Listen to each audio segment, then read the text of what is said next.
Bom dia, pessoal da Rádio Bandeirantes. Aqui é Marcelo de Uberaba.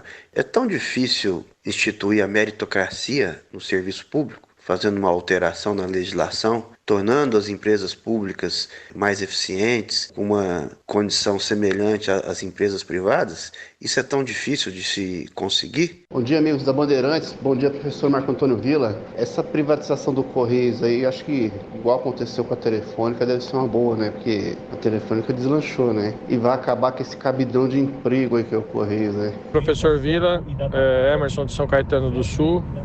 O Estado tem que cuidar de saúde, educação, segurança pública e não ficar sendo cabide para corrupto, ok? Então, o Estado tem que sair disso aí. Aqui é o Lucas de Matão.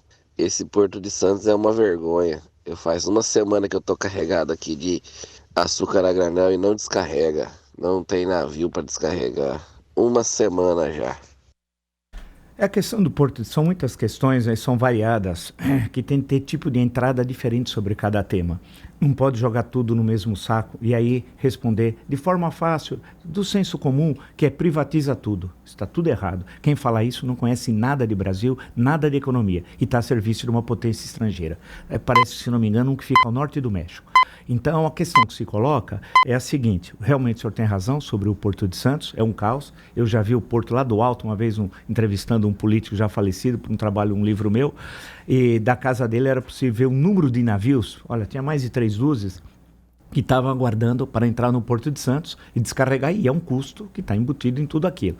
Então tem de ser resolvida. A questão do Porto de Santos é problemática desde a época do Martim Afonso de Souza, que não tinha Santos, era São Vicente desde 1532. Bem, a história é, portanto, muito longa. Com relação à questão dos funcionários públicos, que um dos que nos acompanham, lembrou, tem de ser destacado o avanço no primeiro governo Vargas, quando foi criado o DASP. É que o Brasil ninguém sabe nada. E todo mundo quer falar de coisa que não sabe.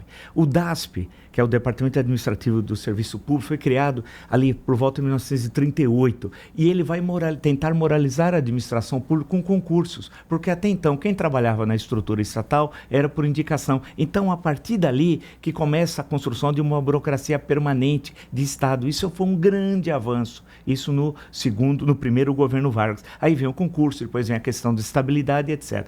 Que precisa hoje enfrentar as questões do século XXI sobre o mundo do trabalho, inclusive nas empresas públicas, na estrutura de Estado, precisa, mas a discussão precisa ter qualidade, não é esse nível rasteiro de senso comum. E, por fim, tem de ser ressaltado também que, no caso brasileiro, tem outros. Vai à Europa Ocidental, vai à França, por exemplo. É que a gente aqui fica falando tudo dos Estados Unidos, porque todo mundo gosta de ser macaco. Eu não, mas macaco dos Estados Unidos, acho tudo uma maravilha e tal. Vamos olhar o outro lado, vamos atravessar o Atlântico e ver o desenvolvimento na Europa continental, estou excluindo evidentemente o Reino Unido, entenda-se, como é que o capitalismo se desenvolveu, por exemplo, na França, na Alemanha e na Itália. Vamos ver a presença do Estado. Até hoje, vai na França, é privatizado os transportes públicos, por exemplo, melhorou o transporte público na cidade de São Paulo, você que nos acompanha no Brasil, com a privatização, ou era melhor ter saneado as antigas CMTC e transformado como empresa pública e eficiente, né? Melhorou, tem 2 famílias que dão mão no transporte coletivo aqui em São Paulo, 2 famílias. Então eu prefiro o monopólio da prefeitura do que esse monopólio de 2 famílias. Então essa é uma discussão legal de ser feita, com muito cuidado, entender historicamente o papel do Estado no Brasil, que foi extremamente dinâmico, entender quando ele perdeu esse papel e a economia brasileira foi para o buraco quando o Estado entrou em crise no começo dos anos 80, entender em que setores o Estado tem de estar presente, tomar cuidado com aqueles que fazem um discurso, que querem, na verdade, saquear o meu, o seu, o nosso dinheiro e receber pronto monopólios, né? Monopólios que eram de Estado